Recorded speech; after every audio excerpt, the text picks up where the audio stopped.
What's up, guys? Welcome back to El Merengue Culé. Today we are here for the Real Madrid versus Atletico Bilbao. Now, most of you guys already know that Real Madrid is currently struggling and suffering with a lot of COVID cases. We're missing, I think, overall 11 players. Casemiro out due to suspension, and then a plethora of players due to COVID. It's not going to be an easy game. In my opinion, the worst game that Real Madrid has had all season was actually against Atletico Bilbao, so it's not going to be an easy game, especially when you realize that it's actually in their own stadium.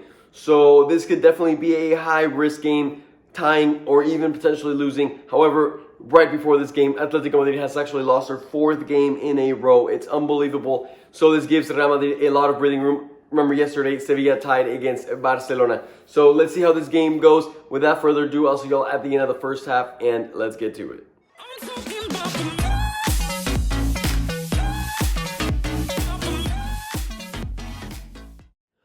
Alright guys, we're back from that first half, and boy, what a start Madrid gave us. Completely unbelievable. I'm pretty sure that they did what no other team has done in this stadium, probably in the history of this new stadium at San Mames. Within minute 7, Real Madrid was already up 2-0, and it was literally the walk of champs. We were just out there having a good time, and I mean, even with all these players missing, you could not even tell. It was just a beautiful sight to watch. Let's kind of quickly recap what started happening. So minute 3, a beautiful play between Vinicius. He gives it off to Toni Kroos. Kroos just gently taps it, lays it off for Karim Benzema, who comes in first touch, pretty sure first touch of the game, and just buries that back of the net with a beautiful curler. Nothing the goalkeeper from Atletico Bilbao could have done. And I mean, it was just a wonderful start, but just when I thought things couldn't get any better, they did. 3 minutes after that, minute 6, 7, Karim Benzema gets his second goal. This time it's Eden Hazard driving in with the ball. He doesn't actually pass it to Benzema, who was offsides. He kind of passes it out wide. I think Lucas Vazquez was overlapping, but that ball gets rebounded off of an Atletico Bilbao defender, and it falls to Karim Benzema, who's now one-on-one with the goalie. And you know, it's Karim Benzema. He's not going to have any problems putting that ball into the back of the net. As he does so, however, he does get either pushed or somehow he ended up flying and then just falling straight on his back. And it was a little bit worrying for a minute or so when he was just laying on there, not even caring about celebrating. For a second, I thought the goal was going to be offsides, but then I saw that it actually rebounded off the defender. To our luck, he ended up getting up and he was completely fine. And like I said, 2-0 within the first 7 minutes, and happy days. Couldn't get any better. But from there, Atletico Bilbao started to wake up and you know, get the engine moving. And unfortunately, they ended up getting a goal by minute 10. So minute 10, it's literally 2-1. And kind of to talk a little more about that goal, I was a little bit upset with Camavinga. I felt like, and you should be seeing right here the goal as it's happening. I felt like Camavinga could have done a little bit better job to drop back and mark up on that defender. He gave up too easily when he saw that he was in front of him, and he could have done a better job to mark him. But even when he gets the ball, he's just kind of walking, seeing what he can do. He knew that he had the whole defensive line in front of that player, and he kind of was like, it's all right, we'll be fine. And to our surprise, Sunset somehow pulls off a beautiful shot that, once again, Courtois could not have saved, just like Benzema's first strike.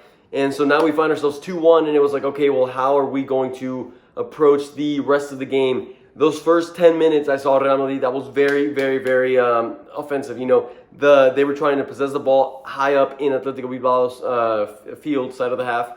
And then the moment they lost the ball, they would just go and press high. Once Atletico Bilbao scored that first goal, they really switched up their playing style. They let Bilbao have a little more of the possession and drop back a little more.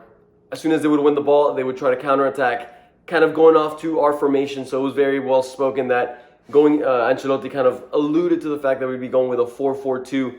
However, I see more defensively. I see the team more in a 4-5-1 formation with Vinicius and Hazard, on the two wings, Camavinga, Toni Kroos, and Valverde in the middle, and then Benzema up top by himself. And then once we win the ball back, that's when Vinicius Jr. and Hazard push up to help out Benzema and kind of shifts into a 4-3-3.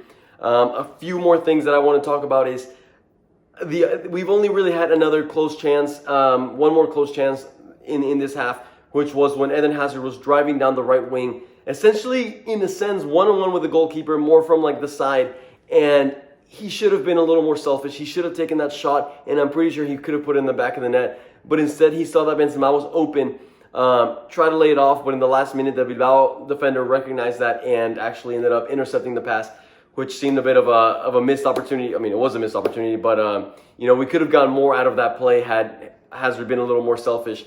Aside from that, I want to talk a little more about Camavinga. I feel like in the grand scheme of things, his game is at his first half has been pretty phenomenal. Like I said, other than that one mistake that I talked about in Bilbao's goal, he's had phenomenal tackles. There's one time, minute 28, when the Bilbao attacker was counterattacking us, and he had a pretty good distance on Camavinga. Camavinga caught up to him, did a beautiful tackle, even though that Camavinga knows that he's one yellow card away from missing a game, was not scared of that. Aside from that, he's had really this cool, calm control to the ball whenever he receives it, distributing pretty well, and whenever he feels a little bit of pressure, good explosion to get past that defender. So good game from Camavinga so far. Hopefully he can improve, continue to improve. He's essentially playing in Casemiro's role as that center defensive mid, a position that we most expected him to play, but as the season had gone on, we hadn't really seen him play in as much. With that being said, pretty good start to the half. I love the way that not necessarily the way that we're playing, but much better than we played them in the first round of La Liga. So I'm glad for that. I would honestly be surprised if this game ends up 2-1. I think Bilbao could find themselves with another goal, so it's going to be imperative that we find that third goal. Maybe Benzema gets a hat-trick. Let's hope so. I want to see Vini get a goal. It's been a minute since he scored one. I do want to add one final comment to Vinicius Jr. before ending up this first half analysis, which is the fact that I feel like he's falling a little bit too easily. The moment he feels any sort of contact, he's trying to fall, and the ref is not buying it. So, come on, Vini, let's be a little stronger out there and finish out this game strong. Last game of 2021. Let's hope we finish off with a win, and that would help us so much in getting a bigger lead on Sevilla. All right, guys, I'll see y'all at the end of the game. All right, guys, and we are back from the end of the game. What a second half, just kind of filled with suffering and just sweating from me. I was just dying for that final whistle. Madrid started out kind of strong the second half. The first 5 minutes, once again, just the way they started the first half, with a lot of possession in the half of Athletic Bilbao. If they lost the ball, they would press high.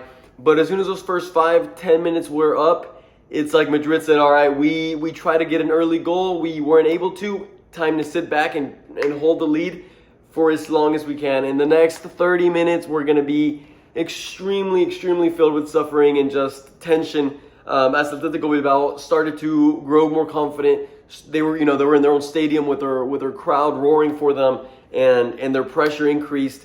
A very high line on Madrid, trying to force mistakes. There was actually one mistake from Lucas Vázquez that I almost screamed at the TV.